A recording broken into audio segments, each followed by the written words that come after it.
Good morning, everyone, and welcome to today's webinar, where we're joined by James Dupper, manager of the Edinburgh Investment Trust.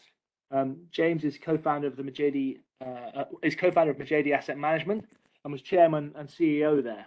He took over management of Edinburgh in 2020, and Majidi was acquired by Trust Asset Management in April this year. James is now head of the Trust Global Fundamental Team. Edinburgh is one of the oldest investment trusts in the UK and was launched in 1889. Making it the same age as the Eiffel Tower and Oklahoma. I'm going to hand you over to James in a second to find out how he's taking that legacy forward in these fascinating times. James, over to you. Thanks, Pascal. So in terms of the first slide,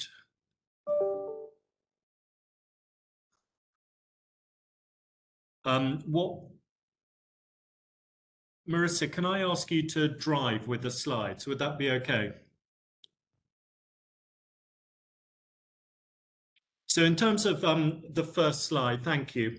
We always like to start with the numbers themselves. And here you can see we've been managing the trust for 2 years, and you can see in the bottom chart that actually over the period since inception, you can see the net asset value is some 10 points ahead of our benchmark, which is the all share, a very respectable number.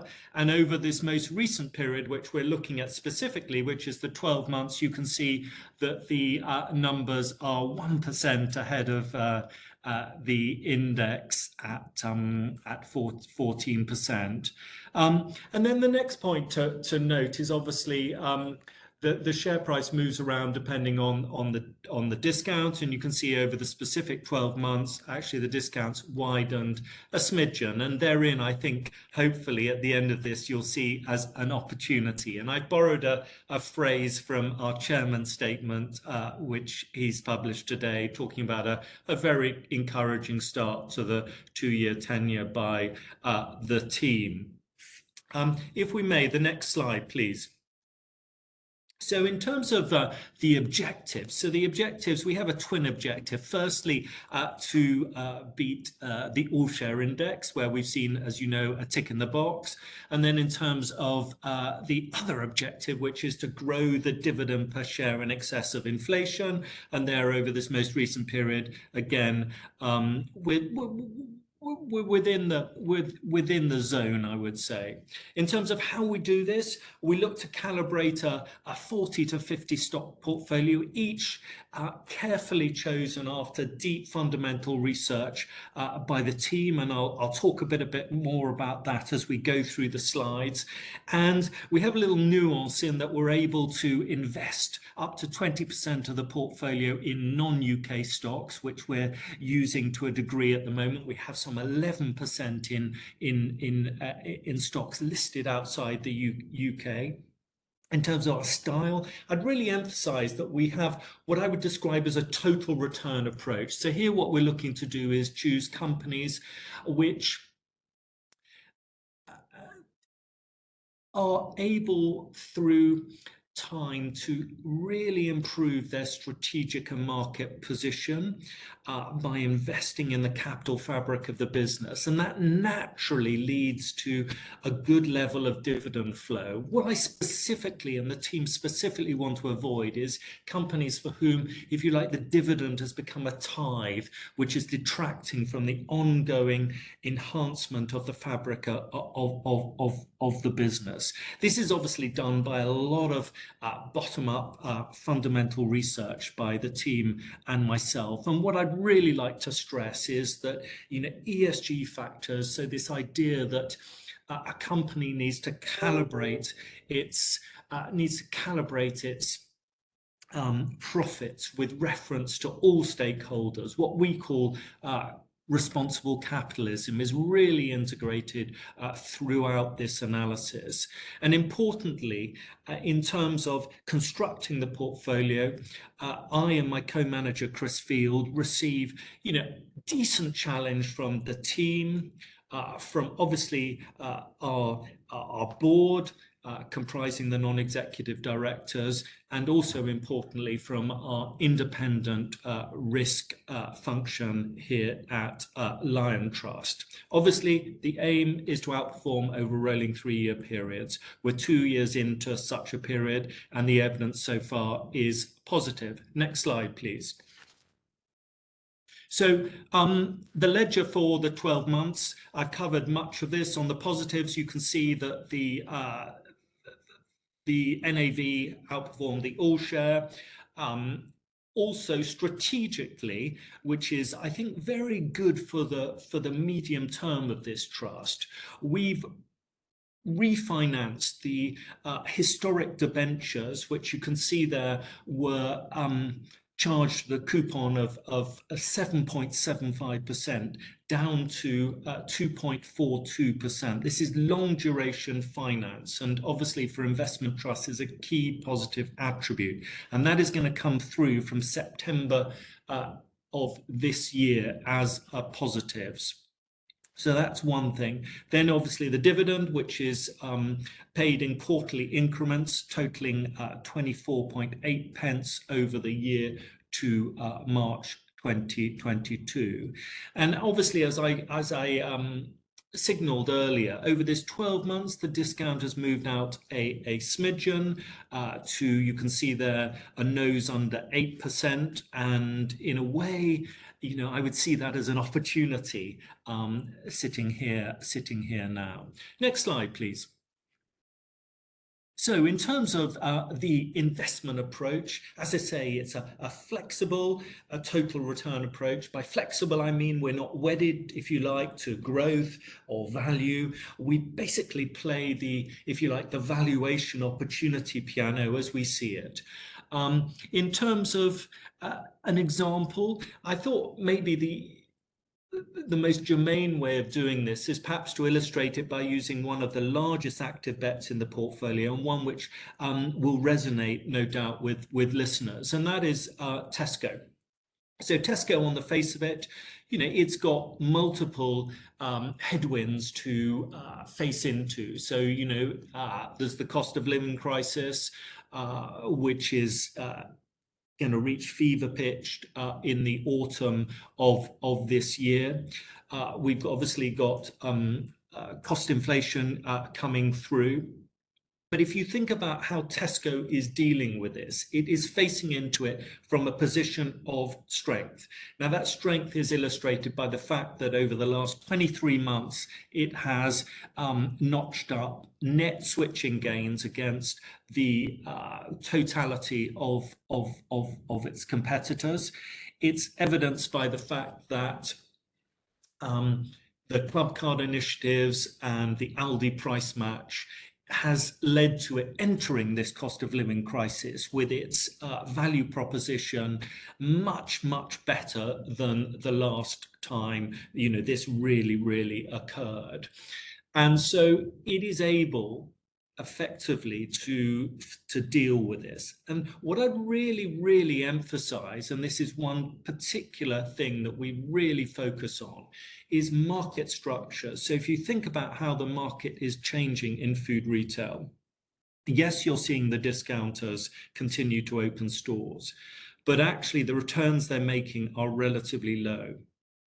And what is really interesting is over the last 12 months, you've seen substantial change in the industry. So you've seen Asda go to private equity, so Walmart to the Issa brothers.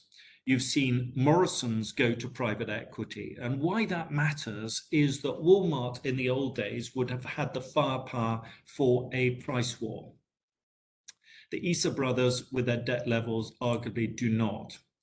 Morrison's also has high net debt levels. So the market is very rational. And you can see that by the fact that often Aldi, for example, is having to move prices first. So Tesco is well set in this environment. Meanwhile, it has a clearly delineated financial framework. It has a 7.5% free cash flow yield, which translates to a 4% dividend yield, and also it's undertaking a decent level of buyback. So this to us is an interesting valuation opportunity, which, as I say, is one of our largest positions. Next slide, please. So this is just a little bit of retrospective, because I think a number of people on the call may be thinking, well, you know, against this big downdraft we've seen in global markets, actually the UK equity market has been relatively resilient. And perhaps a word on this. I think the word would be that the setup has actually been, you know, pretty depressed. So if you think about the period since 2016 and the Brexit vote, you've seen the UK equity market up until 2022 underperform, so lag in relative terms, the US, the global and US equity markets substantially. And you've seen investors effectively give it the long spoon. So if you look at data from Calastone, so Calastone is one of these flow monitor data providers, they have said that over the last 7 years, the UK equity market has not experienced any net inflows over this period. Now, contrast that with, for example, global equities, which over COVID particularly have seen substantial inflows. So the setup is, if you like, quite skinny in terms of rather than extended. Then if you think about the composition of the UK equity market, now, you know, there's been quite a lot of press columns written about the Achilles heel, if you like, of the UK equity market, which is that supposedly that it's populated with international energy companies, miners, banks, etc. And what I'd say to you is actually this perceived Achilles heel has actually, with the sad events of Ukraine, actually transformed into almost a strategic strength. And I'd say that investment is often populated with changes in perception. So, you know, international energy companies, the reality is now, and it mattered before, but people didn't focus on it, it matters where you get your energy from. If we're going to transition, you need a lot of copper. With the likes of Anglo American, the UK equity market has it. If you think about the banks, now the banks have had arguably a good COVID, and competition is actually less extreme than it was. Profitability now is able to be distributed. So again, banks are actually in pretty good shape. And what I'd also say is that many of the large companies are also changing. So the likes of Glaxo, for example, you'll have seen is demerging their consumer healthcare business. There's a lot of change in the UK equity market. And allied to that, what we're also seeing is amongst the holdings, we're seeing a good amount of buyback. So within the trust itself, 40% of the trust holdings by value are actually undertaking buybacks. Can I have the next slide, please? And what I'd also say is that, you know, against this backdrop of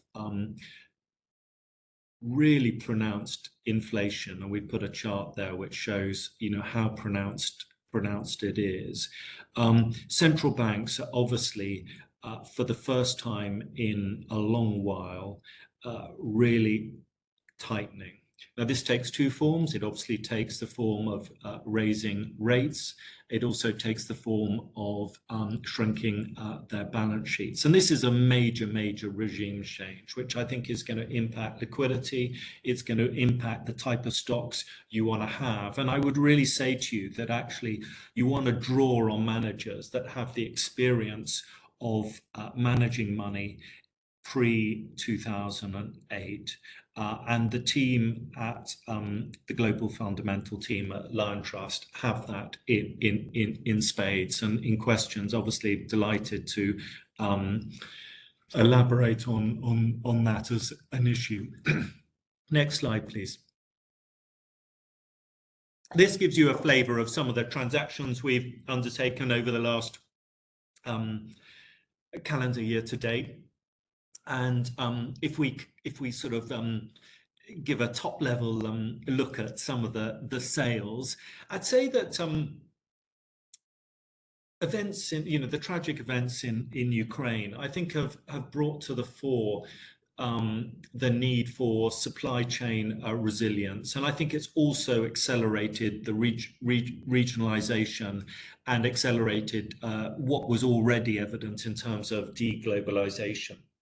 And that, combined with the fact that we're going to see liquidity drain from the system, actually means that the two biggest transactions we've undertaken are actually financial. So we sold Legal & General, and we took a chunk out of HSBC, which, if you like, is stuck really between Scylla and Charybdis in terms of it effectively has two masters: the US through the dollar, and obviously China through Hong Kong. And it's an uneasy truce, I think, at the moment, which HSBC is navigating, with the risk that the cost of capital increases a notch. So we took a chunk out of HSBC. In terms of the purchases, they have an unashamedly, I would say, defensive hue. So you can see there the pharmaceutical companies, the likes of Glaxo, where the change is accelerating, and Haleon, I think, is going to be a very interesting counter in terms of what investors are going to think about it.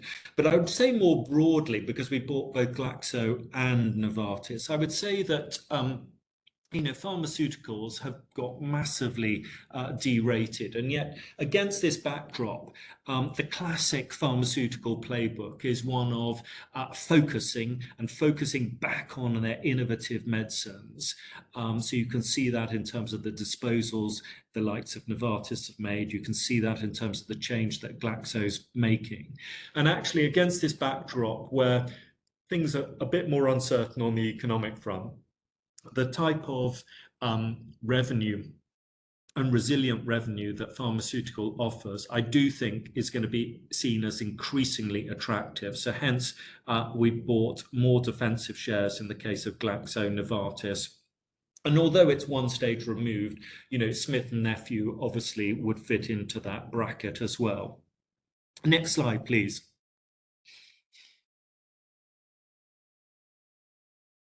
Now, this gives a little portfolio snapshot, and what I draw your eyes to is, if you like, the box on the top right.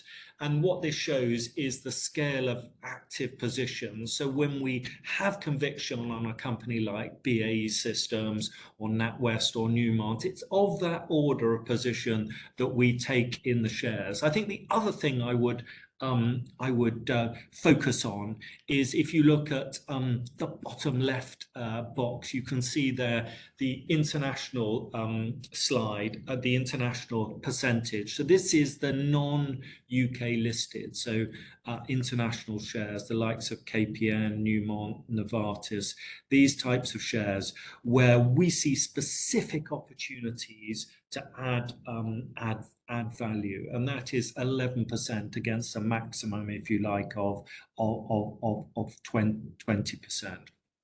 Next slide, please.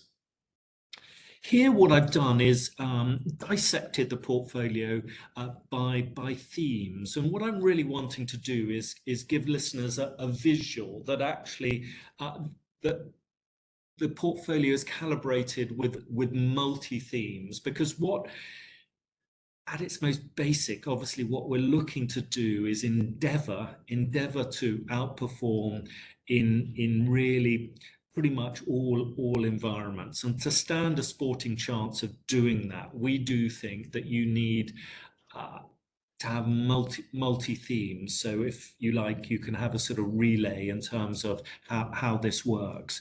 One of the major themes, I might just sort of focus on one or two of these, but one of the major themes running through the portfolio is Darwinism. Some of you may have seen the EasyJet results very recently. And this is a classic in that, because effectively, if you think about EasyJet's competition, the flag carriers, they're retrenching. They're focusing much more on their long haul routes. If you think about the raw materials also for the aircraft industry, they're effectively what the airlines call metal, so planes. And if you think about that as an issue, you've seen the leasing industry being burnt effectively by events in Russia. You've seen finance withdraw also from financing sort of new startups. So actually, you know, the raw material to compete is perhaps not what it was. Yes, there's still pretty good availability of, if you like, midlife aircraft. But if you're going to place those midlife aircraft, you want companies with a good covenant like EasyJet. But really the killer stat, I think, is if you think about where EasyJet operates, 90% of its capacity is from constrained airports. Now, why this matters, and you know the mechanics of slots, why this matters is if you're looking to actually come into an airport and grow your presence in an airport, you want more than 3 or 4 slots, because if you have just 3 or 4 slots, frankly, you're not going to run an efficient operation. So EasyJet, when slots come free, is able to pick them off and grow its market position. And if you think back to how I was talking about Tesco, really our focus is on companies which are emerging in a really muscular way from COVID. And this is one that is doing just that. I've also put down halfway down ESG rehabilitation. Slightly sort of provocative tag to it, but I think it's important to illustrate that our approach to ESG is agile, and it's not didactic, because, you know, if you think about defense companies or indeed some of the banks, you know, if you think about what Standard Chartered does, it operates in a number of developing countries, and what if we are going to, as a world, transition to a better place in climate terms, you know, really the best returns for investment in new technologies is actually in not necessarily in developed countries, but actually it's often in lesser developed countries. And obviously Standard Chartered stands at the nexus of finance, and they have very ambitious targets. And I think increasingly Standard Chartered will be seen as a purveyor of that finance, and the rating, which is stellarly low, at approximately 0.7 of book, will accrete over time. Supply chain resilience is obviously a big feature, as is new product cadence. And I put down there, you know, the likes of Smith & Nephew and Convatec, where if you look at particularly, for example, Convatec, which did a recent presentation on their R&D, you can see the pace of that is increasing enormously. And perhaps to move up the slide once more to look at also the reality that COVID has actually dramatically changed market shares. If you think about the scale of competition for the likes of M&S, it's seen a lot of players exit over COVID, or entering COVID, so the likes of Debenhams and the like. Or if you look at Centrica, which is British Gas, you can see a huge amount of its competition exit. Or indeed, more recently, if you think about NatWest, you think about the likes of Klarna having to draw in its horns a bit. So, you know, don't underrate the incumbent in many of these industries against this background. So this is a slide which illustrates how the themes are multi-themes, and they're specifically designed to do that, to give the portfolio as a whole a degree of resilience to various outcomes. Next slide, please.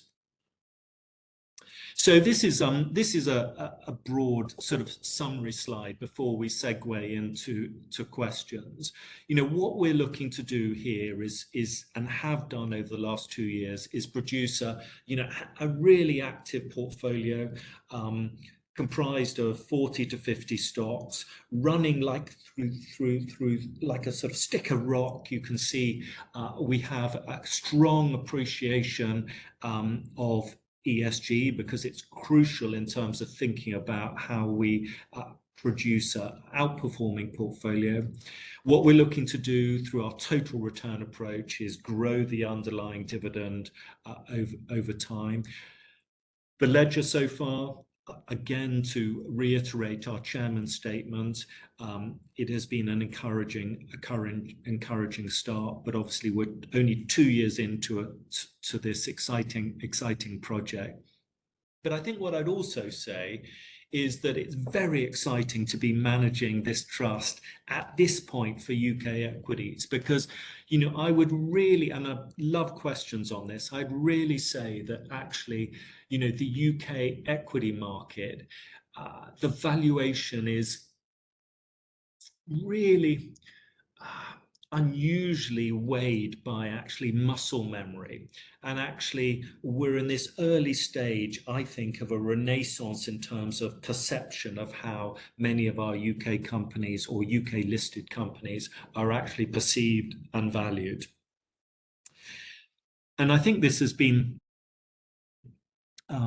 accentuated by what we're seeing in terms of the strong tenor of corporate Darwinism, which actually, has been accelerated by the multiple black swans which we've seen. So we've seen COVID, we've seen the supply chain challenges which you've seen, and obviously more latterly by the deglobalization factor, which has been accelerated by obviously the very sad events which we are seeing and continue to see in Ukraine. And below all this, what you also see is a strong bid from private equity. You see activists on the register, and obviously we're seeing a strong tenor of buybacks. And if we look forward, I think the potential for us to capitalize on this is undoubtedly helped by the fact that we have lower cost gearing. We've refinanced the debt at lower levels, which I talked about on the earlier slide. And in terms of, if my thesis on the UK equity market resonates with you, I would say that the Edinburgh Investment Trust offers an interesting opportunity to capitalize on that, because it stands currently at a high single-digit discount to NAV, some 8% discount to NAV, and obviously you have a nice quarterly dividend while you participate in that. So look, we're aiming to we're working dead hard to continue the outperformance, but to do that in a responsible way. So that's the end of my formal piece, and now obviously very happy to answer questions. Hi James. So we have a few questions have come in. I'll start with one which ties directly into what you were just saying about the UK. And the question is, how cheap is the UK really? There are lots of articles about in the newspapers about snapping up UK listed firms, but is the UK really at a significant discount to the rest of the world? And if it is, isn't that justified given the challenges that the UK faces specifically? Yeah, I think it's important not to confuse the UK economy with the UK stock market. Firstly, reflecting our long history, heritage, and the like, actually we have a wealth of companies which have long trading histories outside the UK. So think the likes of Unilever, Shell, Glaxo, etc. So it's really important not to confuse the headlines in the newspaper, which are pretty bearish at the moment, focusing on the cost of living crisis with the UK equity market. That is a common mistake, and I think it's wrong thinking.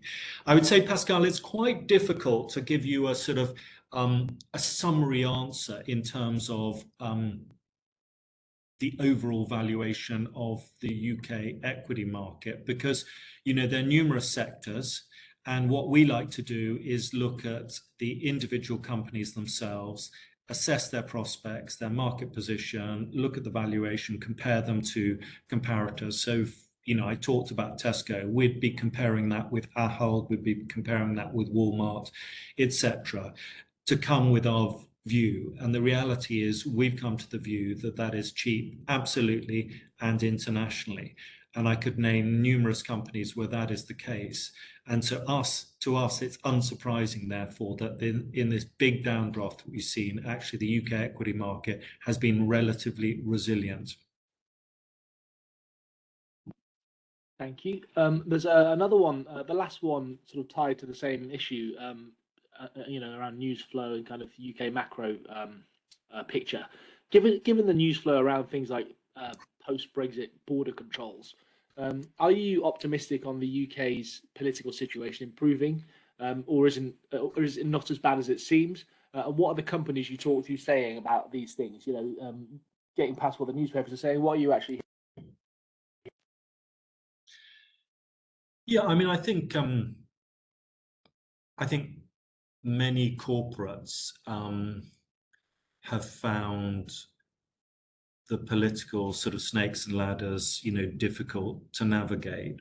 But actually, large and mid-cap companies generally have the ability to deal with this. If you look at M&S results yesterday, one of the slides goes through what needs to happen when you transfer goods to to Ireland. And it's a striking slide, frankly, because it's numerous checks. And this for them, from memory, cost them last year of the order of £30 million. So this is quite a cost. But if you calibrate that against what they're making in food, which is of the order from memory, I think it's sort of 270 million, that sort of thing, it is manageable. And it's probable over time that that will change, because it just feels odd. I think where the real pinch points come for corporates is often at the smaller end, where the costs and the difficulties are very, very difficult to navigate. I think a lot of countries have difficult politics at the moment, in reality, and the UK is no different. But actually, most UK listed shares actually are able, through their international and broad exposure, if you like, to rise above many of these issues, or it's not their major issue. Thank you. Pretty sort of straightforward question from a few people, actually. So there's more than one person has asked this question, but it's about the kind of market cap profile of your portfolio. How small will you go, and also is there any intention on your part to kind of make that a broader remit? Would you certain global sort of investment trusts invest in unquoted, for example? Is that something you would ever do? The simple answer to that, Pascal, is no. I have, in conjunction with the team here, we broadly calibrated our long-term record by choosing mid-cap and large-cap stocks here in the UK with a judicious mix of global shares. And, I'm a firm believer that you stick to your last, and our last is that. We've got a long-term record of outperformance, and that's what we're going to stick to. Thank you. Can you talk to us a little bit about the revenue reserve and how you use that and how you maintain it? Yeah. The revenue reserve is obviously something which all investment trusts have. It can be used to supplement the dividend when the underlying dividend flow from the portfolio is a bit lower than the cost. This year, you can see from those of you who got the accounts, if you look at I think page 54 and 64, you can see the mechanics of that. How we use it is the normal way. I mean, at this very moment, it's being used to gently supplement the underlying cost, but it won't always be like that, because as the board, as the statement says, you know, over the medium term, we envisage the dividend being covered by underlying dividend flow. Thank you. And can you also talk to us about gearing and how you use that? Yeah, so you know, at the moment, you can see that we are of the order of 5% geared. The history of our tenure of the trust is that it's been between sort of 4 and 8% geared. More latterly, over the last 3 or 4 days, I've been moving the gearing up a bit, because I perceive that the equity markets have absorbed a lot recently, and so there's some quite attractive opportunities. So I wouldn't be surprised if when we do another one of these sessions in 6 to 12 months' time, if the gearing is higher than that, but it's unlikely to be greater than 10%. Is there the question that's here is kind of talking about the maximum level of gearing, and I'm guessing that the permitted maximum is probably about 20%. Is that right? Well, so the maximum level of gearing is really determined by the full use of the debenture. So effectively, when we use the maximum level of the debenture against the gross assets, or against the gross assets of the trust, it is of the order of sort of 11-12%. So 10%, which you just said, is kind of close to the maximum you could go to. Yes. Thank you. Another question, and this is very stock specific, so up to you how you answer it. But it's about Diageo and selling Diageo. Why did you sell it? What was the sell case in your view? And I guess it's a good way to demonstrate your sell discipline by talking about that. Yeah. So Diageo has been a great performer, and as a result, it's, if you like, its 10-year average price earnings ratio and its free cash flow, is towards the low end of where it's been. I think the specifics really in terms of why we decided to halve the holding was a thought that if you look back at its profitability and the drivers, a big driver really has been the US, where they've seen relentless up trading, if you like. So consumers have decided to buy higher priced spirits. And really, over the last sort of 15 years, there's only been 1 year where there's been a period of down trading, and that was, from memory, 2008. And it's just really our thought that actually, against this backdrop where you saw during COVID the use of stimulus checks in all sorts of ways in the States, and are just a sense that maybe on a year-on-year comparison over the next 18 months, we could actually enter slightly tougher comparatives, and that resilience may be questioned. And I think the other thing to say is what we're also seeing is in China, which obviously sells a lot of high-value spirits of various forms, the enduring lockdown is actually going to cause problems.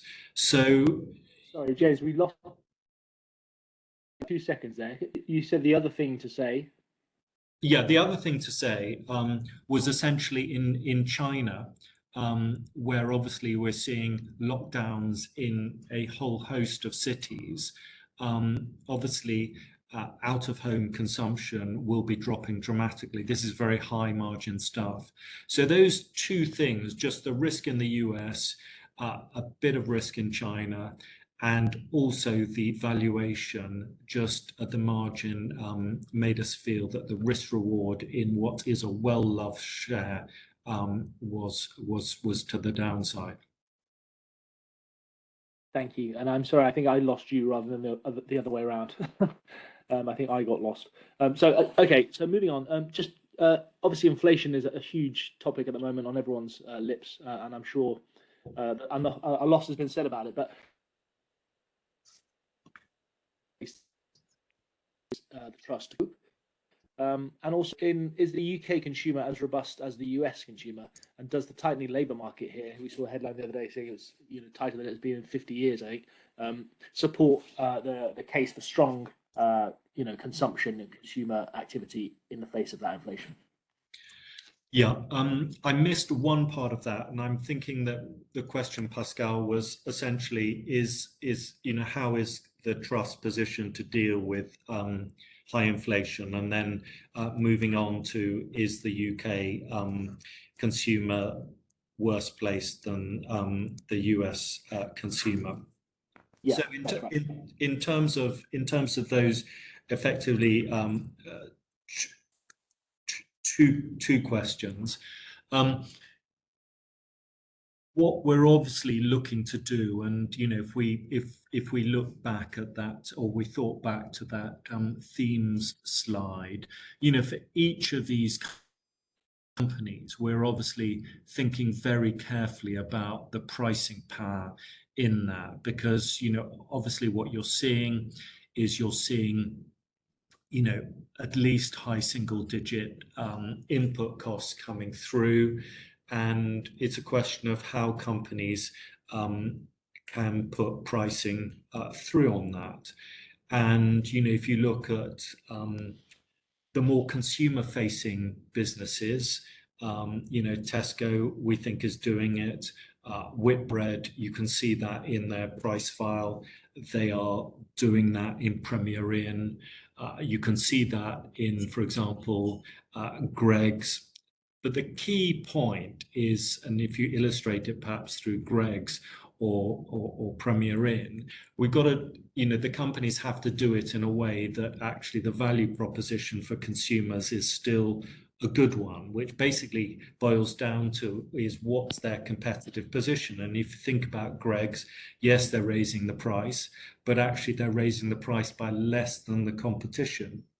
So they are able, by a combo of that and also the efficiencies that they have by being vertically integrated and ability to schedule labor more efficiently than some smaller competitors, they're able to navigate what a high inflationary environment better than the competition. And that's kind of what it boils down to, is can they navigate it better than the competition?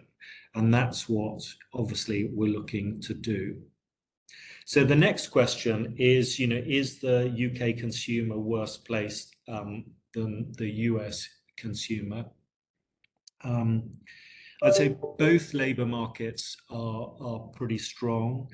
I would say that in terms of the key difference, it is that actually the energy shock is worse for the UK consumer than the US consumer. But both are seeing a reduction in consumer confidence. So you may have seen that, Walmart had a tough trading statement. Target had a tough trading statement in the States. So both are seeing consumer confidence wane, and both will see, I think, for those on lower incomes, sadly a pretty tough environment. But I think in both countries, what you're going to see is extra fiscal support for for that. And for those on relatively high income, what you'll find is that they'll be drawing down savings to insulate and navigate this tough period, which is driven in part by energy. But, you know, what I'd also say is UK and to a lesser extent US discretionary shares, so those shares dependent on consumer spending, have obviously been very poor performers. And so there are some quite interesting opportunities, I think, which we're looking to capitalize on against that background. Thank you. Back to kind of portfolio construction and more sort of straightforward question, but what's the maximum position size you'd be comfortable with, and also given the scale of the trust itself, not only the maximum position in terms of the holding as a part of the trust, but how much of a company as a percentage of that company, so both sides. Yeah, so really, I think the best way to sort of think about that is, you know, we showed on the portfolio snapshot that the largest current active position is 4%, and I think that's a good way of thinking about it, frankly. You know, just looking at the actual data. Then, in terms of, again, the second part of that question is what percentage of a company are you comfortable holding? And I would say, you know, this is part of the Edinburgh Investment Trust board papers. We look at this very carefully, not only the percentage of the trust, but also the percentage, obviously, of broader Lion Trust that owns it. And we won't, well, I won't look to participate in a company holding where the answer to that is at the group level more than 10%. I just think that restricts, well, I feel that restricts room for maneuver, and that's the last thing I want to actually have in the trust. Great. So final question is, have there been any changes to the portfolio, or do you envisage any in the future, in the near future, as a result of the Lion Trust deal? No. I mean, you know, the reality is that the team's unchanged, bar we've got one new joiner who started this week, which is very exciting as an analyst. No, the process is unchanged, so we are not changing the portfolio as a result of the change of corporate ownership. It's business as usual. Great stuff. Thank you very much. And so I'm afraid that's all the questions we have time for. I'm really sorry if you've not been able to answer your questions, but if you've asked them, we will pass them on to James, and we'll hopefully get an answer back to you by email. Meantime, I'd really like to say thank you to you all for joining us, and thank you, James, very much for taking the time to talk to us today. Thanks, Pascal, and thanks to Kepler for organising it. See ya.